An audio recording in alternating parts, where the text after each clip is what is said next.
നമ്മളെയൊക്കെ വലിയ രീതിയിൽ പിടിച്ചു കുലുക്കിയ, ലോകത്തെ മുഴുവൻ പിടിച്ചു കുലുക്കിയ ഒരു വൈറസാണ് കൊറോണ വൈറസ്. കൊറോണ വൈറസ് മൂലം ലോകത്ത് എത്ര പേർ മരിച്ചു, ഇപ്പോഴും അതിൻ്റെ ആഘാതത്തിൽ ശാരീരികമായ വെല്ലുവിളികൾ നേരിട്ടുകൊണ്ട് ജീവിക്കുന്ന ഒരുപാട് പേരുണ്ട്.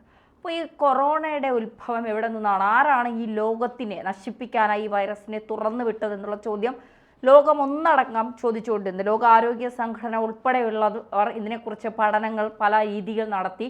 എപ്പോഴും ചൈന എന്ന് പറയുന്ന ഒരു പേരാണ് നമ്മളുടെ മുന്നിലൊക്കെ വന്നത്. പക്ഷേ ചൈന അപ്പോഴും നിഷേധിച്ചു, ഞങ്ങളല്ല, ഇതിൻ്റെ പിന്നിൽ ഞങ്ങളല്ല എന്നൊക്കെ. ഇപ്പോൾ ഇതിൻ്റെ പിന്നിൽ ആരാണ് എന്ന്, കൊറോണയെ ലോകത്തിനെ തന്നെ നശിപ്പിക്കാനായി തുറന്നു വിട്ടതിന് പിന്നിൽ ആരാണ് എന്ന് വെളിപ്പെടുത്തിയിരിക്കുകയാണ് അമേരിക്ക.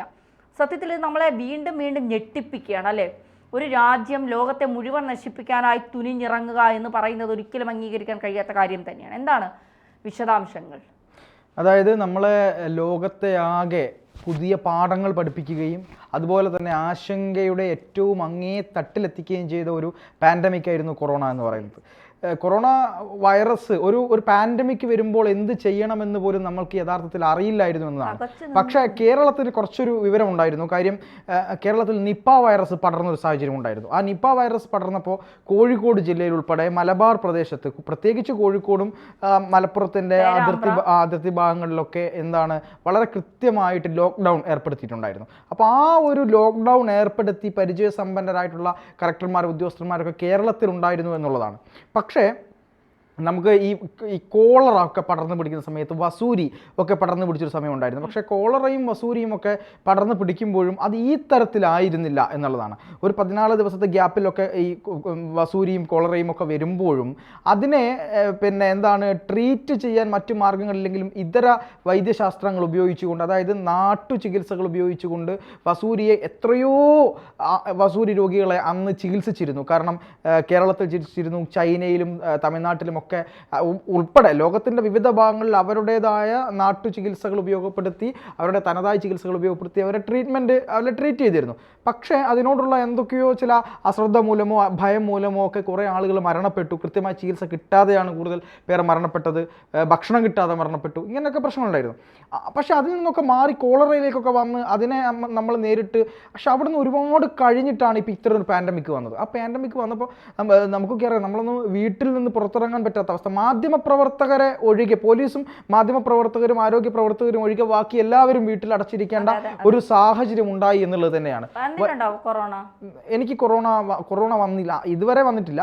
ആ സമയത്തൊന്നും തന്നെ എനിക്ക് കൊറോണ വന്നിട്ടില്ല. 3 തവണ കൊറോണയും വന്നു, ഒമിക്രോൺ എന്ന് പറയുന്ന പുതിയ വകഭേദം 2 തവണയും വന്നു.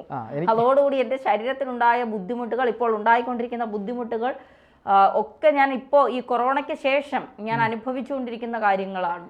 അതെ, അത് വലിയൊരു ബുദ്ധിമുട്ട് തന്നെയാണ്. ഈ കൊറോണ വന്ന് ഒരുപാട് ആളുകൾ മരണപ്പെട്ടു.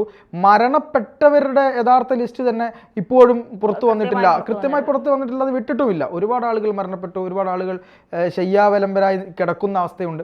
എന്തായാലും ഇതിനെപ്പറ്റി കൃത്യമായി അന്വേഷണം നടത്തിയിരിക്കുകയാണ് അമേരിക്ക 2 വർഷം മുമ്പേ തന്നെ ഇതിൽ ഒരു കൃത്യമായ അന്വേഷണം ആരംഭിച്ചിരുന്നു. അന്ന് തന്നെ ചൈനയാണ് ഇതിൻ്റെ പുറകിലെന്ന് വ്യാപകമായിട്ട് ഒരു അഭ്യൂഹങ്ങൾ ഇങ്ങനെ പടർന്നിട്ടുണ്ടായിരുന്നു. പക്ഷേ അതിന് കൃത്യമായ തെളിവുകളില്ലായിരുന്നു. ഇത് എവിടെ നിന്നാണ് വന്നത്? ചൈനയിലെ വുഹാൻ എന്ന് പറയുന്ന സ്ഥലത്ത് നിന്ന് അവിടെയുള്ള ഒരു ആൾക്കാണ് ഇത് ആദ്യമായി വന്നത് എന്ന് പറയുന്നുണ്ട്. അവിടുത്തെ ഒരു പട്ടണത്തിൽ ഒരു ഇറച്ചിക്കടയുമായി ബന്ധപ്പെട്ടൊക്കെയാണ് ഇത് വന്നത് എന്നൊക്കെയായിരുന്നു ആദ്യ സൂചനകൾ ഉണ്ടായിരുന്നത്.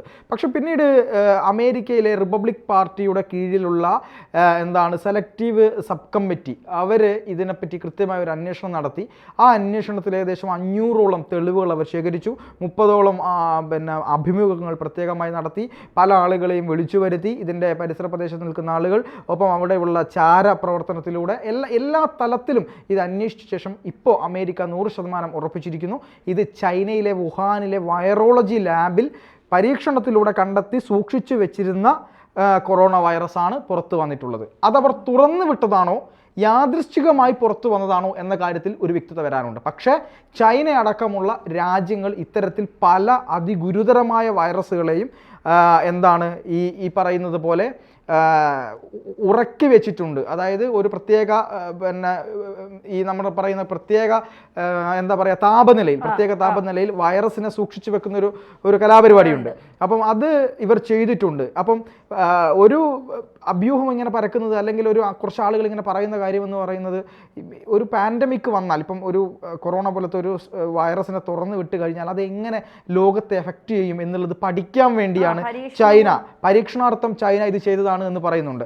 രണ്ടാമത്, ഇതിനേക്കാൾ എത്രയോ ഇരട്ടി പ്രഹരശേഷിയുള്ള വൈറസുകളെ ചൈന തുറന്നു വിട്ടാൽ എന്തായിരിക്കും? ഒരുപക്ഷെ ചൈനയ്ക്ക് നേരെ നാളെ ആരെങ്കിലും ആക്രമണം നടത്തുകയാണെങ്കിൽ ഒരു നിമിഷം കൊണ്ട് ചൈനയ്ക്ക് ഇതിനെല്ലാം പൊട്ടിച്ചു കളയാൻ പറ്റുന്ന രീതിയിലേക്കുള്ള വൈറസ് കൊണ്ട് ആക്രമിക്കുക, അതായത് കമ്പ്യൂട്ടർ സിസ്റ്റങ്ങളൊക്കെ വൈറസ് മൂലം ആക്രമിക്കുന്നത് നമ്മൾ കാണാം. അതുപോലെ തന്നെ മനുഷ്യരാശിയെ തന്നെ നശിപ്പിച്ച് കളയാൻ ശേഷിയുള്ള അത്യുന്മൂലന ശേഷിയുള്ള പിന്നെ വൈറസുകൾ ഈ ചൈനയിലും അതുപോലെ തന്നെ പല രാജ്യങ്ങളുടെയും ലാബുകളിൽ ഉണ്ട് എന്നും ഇനിയും പരീക്ഷണം നടത്തിക്കൊണ്ടിരിക്കുന്നു എന്നുമാണ് നമ്മൾ കേട്ടുകൊണ്ടിരിക്കുന്നത്. ഇത് ചൈനയുടെ കയ്യിൽ മാത്രമല്ല, പല രാജ്യങ്ങളിലുമുണ്ട്. പക്ഷേ ചൈന സൂക്ഷിക്കും പോലെ ഇത്രയും മാരകമായ, ലോകത്തെ തന്നെ നശിപ്പിക്കാൻ കഴിയുന്ന തരത്തിലേക്കുള്ള വൈറസുകൾ മറ്റേതെങ്കിലും രാജ്യം, കാരണം ഇത് സ്വന്തം രാജ്യത്തിനും കൂടി അപകടമുണ്ടാക്കുന്ന കാര്യങ്ങളാണ്.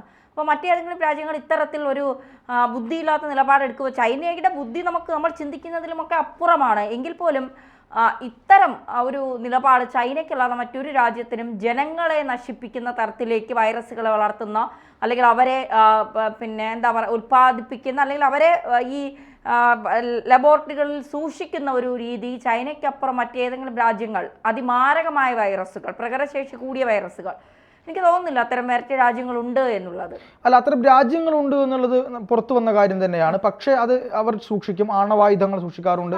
ആണവായുധങ്ങളിൽ ഇത്തരം അണുക്കൾ തന്നെയാണല്ലോ ഉള്ളത്. പലതരത്തിലുള്ള ജൈവ ആണവായുധങ്ങളുണ്ട്, വൈറസുകളെ ഉപയോഗിച്ചുകൊണ്ടുള്ള ആണവായുധങ്ങൾ ഉണ്ടായിരിക്കാം. പക്ഷേ ചൈനയിൽ പറയുന്ന വേറൊരു സിദ്ധാന്തമുണ്ട്. അതായത് ചൈനയിലെ ഈ ജനസംഖ്യ വർധനവ് ഭീമാകരമായി വളർന്നുകൊണ്ടിരിക്കുമ്പോൾ അവിടുത്തെ ജനസംഖ്യയെ തന്നെ ഒന്ന് നിയന്ത്രിക്കാൻ അവിടുത്തെ ഭരണകൂടം നടത്തിയ ഒരു പ്ലാനിങ് ആയിരുന്നു ഇത് എന്നും പറയുന്നുണ്ട്.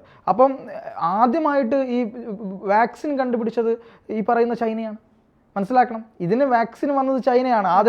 ആദ്യഘട്ടങ്ങളിൽ കണ്ടുപിടിച്ചു വന്നത് ചൈനയാണ്. പിന്നീട് ഇത്തരത്തിൽ പിന്നെ അവർ ശീതീകരിച്ച് സൂക്ഷിക്കുന്ന ഇത്തരം വൈറസുകളെ പ്രത്യേക താപനിലയിൽ പ്രത്യേക സംവിധാനത്തിൽ സൂക്ഷിച്ചിരിക്കുന്ന എത്ര മാരകമായ വൈറസുകളെയും ആ വൈറസുകളെ നേരിടാൻ ആവശ്യമായ പിന്നെ വാക്സിനേഷനുകൾ, മരുന്നുകളെല്ലാം കണ്ടെത്താനുള്ള പഠനങ്ങളും അവിടെ നടക്കുന്നുണ്ടാവും. അവിടുത്തെ പ്രധാനപ്പെട്ട ആളുകൾ, അവിടുത്തെ പ്രധാനപ്പെട്ട രാഷ്ട്രീയ നേതാക്കന്മാർ മരിച്ചതായി നമ്മൾ അറിയില്ല.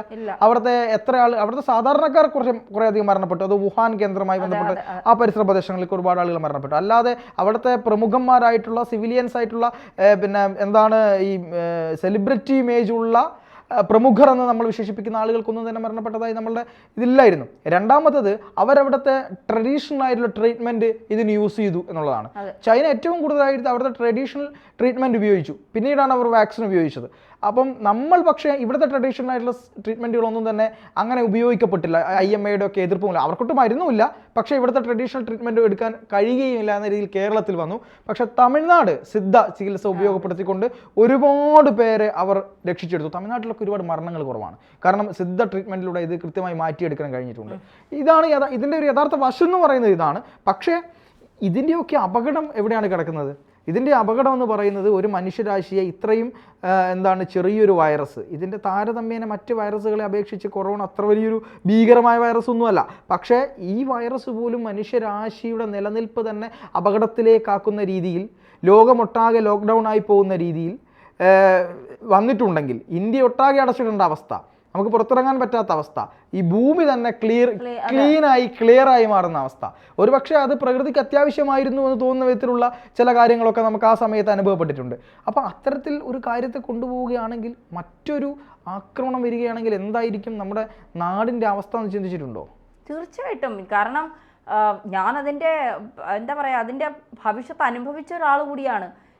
ഞാനൊരു ചാനലിൽ വർക്ക് ചെയ്യുമ്പോൾ രാവിലെ വർക്കിന് പോയി തിരിച്ച് എനിക്ക് തോന്നുന്നു പൾസർ സുനിയുടെ അമ്മയുടെ അടുത്തൊരു ഇൻ്റർവ്യൂവിന് ഞാൻ പോകുന്നതാണ്.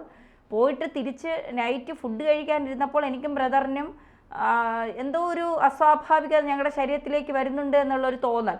അപ്പോൾ എൻ്റെ ബ്രദർ എന്നോട് പറയുകയാണ്, എനിക്ക് നല്ല പനി വരുന്ന ഒരു ലക്ഷണം പോലെ തോന്നുന്നുണ്ട്, എനിക്ക് ആഹാരമൊന്നും വേണ്ട നമുക്ക്, കാരണം രാവിലെ മുതൽ ഞങ്ങളൊന്നും കഴിച്ചിട്ടില്ല. ആ സമയത്ത് കുറച്ച് ലോക്ക്ഡൗണും കാര്യങ്ങളും റെസ്ട്രിക്ഷനൊക്കെ ഉള്ള സമയമാണ്. അപ്പം ഞാൻ എന്നാൽ പിന്നെ വേണ്ട നമുക്ക് പോകാമെന്ന് പറഞ്ഞിട്ട് ഞാനും ഒരു ചായയോ കട്ടനോ എന്തോ വാങ്ങി കുടിച്ചിട്ട് ഞങ്ങളങ്ങ് പോയി. രാത്രി ഒരു 12:30-1 മണിയായപ്പം എൻ്റെ ബ്രദർ എന്നെ വിളിച്ചിട്ട് പറയുകയാണ്, എനിക്ക് ഒട്ടും പറ്റുന്നില്ല, തല ഭയങ്കരമായിട്ട് പൊട്ടി തകർന്ന വേദനയാണ്, എനിക്കൊന്ന് ഹോസ്പിറ്റലിൽ പോകണം, എന്താ ചെയ്യേണ്ടതെന്ന് ചോദിച്ചു. അപ്പം ഞാൻ പറഞ്ഞു നമുക്ക് എന്തെങ്കിലും ചെയ്യാമെന്ന് പറഞ്ഞാൽ അങ്ങനെ പിന്നെ നമ്മുടെ വർക്ക് ചെയ്യുന്ന സ്ഥാപനത്തിലെ ഓഫീസിലെ വണ്ടി വിളിക്കുന്നു. ഞങ്ങൾ 3 പേരാണ് പോയത്. ഈ പൾസർ സുനിയുടെ വീട്ടിലേക്ക് പോയ 3 പേരുണ്ട്. ഈ 3 പേരും കൂടിയാണ് പോകുന്നത്. പുള്ളിയെ ബ്രദറിനെ അവിടെ കൊണ്ടുവന്ന് കാണിച്ചപ്പോൾ തന്നെ ബ്രദർ ഏകദേശം നല്ല ആരോഗ്യമുള്ള ആളാണ്, മൊത്തത്തിൽ പോയി കൈവിട്ട് പോയി, ശാരീരികമായി ഭയങ്കര അവശതയിലായി. പോയി കാണിക്കുമ്പോൾ കൊറോണയാണെന്ന് പറഞ്ഞു. അവർക്കൊന്നും ചെയ്യാനില്ല. ഞങ്ങൾ വീട്ടിൽ നിന്ന് മാറി കൊച്ചി നിൽക്കുന്നവരാണ്. നേരെ ചൊവ്വ ഫുഡില്ല. ഭയങ്കരമായി കൊറോണയുടെ ലോക്ക്ഡൗൺ കാരണം ബുദ്ധിമുട്ടിക്കൊണ്ടിരിക്കുന്ന സമയം കൂടിയാണ്. അപ്പോൾ അവൻ കിടപ്പിലായി. ഒരു ഗ്ലാസ് വെള്ളം കൊടുക്കണമെങ്കിൽ പോലും ഞാൻ ഇവിടെ നിന്ന് ചൂടാക്കി കൊണ്ടു കൊടുക്കേണ്ട അവസ്ഥ. അങ്ങനെ ഭയങ്കര ബുദ്ധിമുട്ടും കാര്യങ്ങളൊക്കെ ആയി. പിറ്റേ ദിവസം രാവിലെ അപ്പോൾ എനിക്ക് ഭയങ്കര പനി. അപ്പം എൻ്റെ കൂടെ വന്ന ക്യാമറാമാൻ വിളിച്ചപ്പോൾ എന്നോട് എങ്ങനെയുണ്ടെന്ന് ചോദിച്ചാൽ അവൻ എനിക്കും പനിയാന്ന് പറഞ്ഞു. അപ്പോൾ എനിക്കും പനിയാന്ന് ക്യാമറാമാൻ പറഞ്ഞു. നിങ്ങൾ 2 പേരും കൂടെ ഒരുമിച്ച് ഹോസ്പിറ്റലിൽ പോയി ചെക്ക് ചെയ്തപ്പോൾ കൊറോണ. അപ്പം 3 പേർക്കുമായി. എനിക്ക് തോന്നുന്നൊരു 8-9 ദിവസം ഞാൻ ജീവിതത്തെ നേർക്ക് നേർ ആരുമില്ല. ഭീകരമായിരുന്നു. ശാരീരികമായി വല്ലാതെ ബുദ്ധിമുട്ട് വന്നു. എൻ്റെ അമ്മയെ ശാരീരികമായി അത് പറയാൻ പറ്റാത്തൊരവസ്ഥയാണ്. നമ്മൾ ഈ കൊറോണ വന്നു പോയി എന്ന് പറഞ്ഞങ്ങ് നിസ്സാരമായി കളയാം. 3 തവണയാണ് എന്നെ ഇത് ബാധിച്ചതെന്നുള്ളതാണ്. 3 തവണ എൻ്റെ ശരീരത്തെ മുഴുവൻ അത് ആക്രമിച്ചു എന്നുള്ളത് തന്നെയാണ്. പിന്നെ അതിനുശേഷം ഒമിക്രോൺ എന്ന് പറയുന്ന ഒരു പുതിയ വകഭേദം. അതെനിക്ക് മനസ്സിലായത് എൻ്റെ തൊണ്ട അങ്ങ് അടഞ്ഞു, മൊത്തം പഴുത്ത്. ഇങ്ങനെ പിടിച്ചാലേ എനിക്ക് ഒരു തുള്ളി വെള്ളം എനിക്ക് ഇതിൻ്റെ അകത്തൂടെ ഇറക്കാൻ കഴിയും. അത്രയും മോശപ്പെട്ടൊരവസ്ഥയിലായിരുന്നു ഞാൻ. അങ്ങനെ ഈ തൊണ്ട പഴുത്ത് എനിക്ക് ഒട്ടും പറ്റാത്തൊരവസ്ഥ വന്നപ്പോൾ ഞാൻ ഡോക്ടറെ കൊണ്ട് കാണിച്ചപ്പോൾ ഡോക്ടറാണ് പറഞ്ഞത് ഇത് കൊറോണയുടെ പുതിയ വകഭേദം. അതായത് വഴി പോണതെല്ലാം എന്നെ കയറി പിടിക്കുമായിരുന്നു. അപ്പോൾ അതുകൊണ്ട് എനിക്ക് മനസ്സിലാവും ഇത് മനുഷ്യന് ഇത് വന്നു കഴിഞ്ഞാൽ മനുഷ്യരാശിയെ ഒന്നോടെ തീർക്കാൻ ഇത്തരം വൈറസുകൾക്ക് കഴിയും. കാരണം മനുഷ്യന് പിന്നെ എഴിച്ചു നിൽക്കാൻ പോലും കഴിയാത്തൊരവസ്ഥയിലേക്ക് അവനെ കൊണ്ടുപോകും എന്നുള്ളതാണ്. ഒരു രാജ്യവും പരീക്ഷണത്തിന് വേണ്ടിയാണെങ്കിലും എന്തിൻ്റെ പുറത്താണെങ്കിലും ഇത്തരം കാര്യങ്ങൾ ചെയ്യരുത് എന്നുള്ളതാണ് നമുക്ക് പറയാനുള്ളത്.